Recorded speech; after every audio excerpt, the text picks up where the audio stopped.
What's up, everybody? This is Crash from GBR, and this is the 2-minute review for Little Nightmares.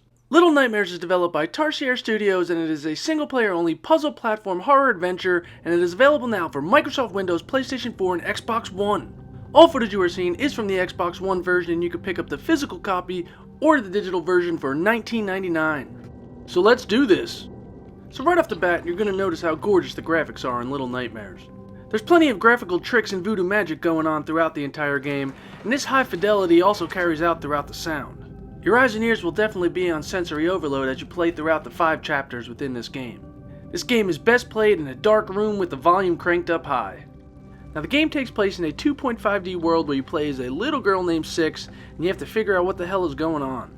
You make your way through the environment's many rooms, solving puzzles and avoiding the strange enemies that you're going to come across. And by strange, I mean outright weird and loony.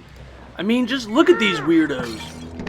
The design of these enemies are outright creepy and awesome, and along with the graphics and sound, stand out as the game's highlights. And this is where the highlights end. While the controls in this game are tight and responsive and the platforming is well done, there's just not much platforming in this game. You'll spend most of your time running through the game's various rooms with the occasional puzzle to solve or bookcase to climb.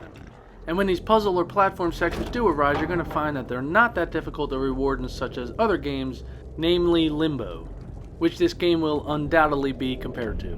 The game also suffers from minor control issues, as you might have a hard time judging where Six is within the environment, which will lead to some deaths. And in a horror game like this, the deaths are extremely underwhelming. Little Nightmares suffers from all looks and no substance. Once you get past the game's highlights, you're left with some underwhelming gameplay, some minor control issues, and some long loading screens. So I rate games on a buy now, buy later, or never buy. This is a buy later. This was a game meant to pull on your heartstrings and feel some emotion towards the main character, Six. However, this wasn't the case, and by the end I was just relieved that the game was over and didn't last longer than it did. So if you liked the review, maybe subscribe, give me a thumbs up. If not, give me a thumbs down. Until next time, keep on gaming.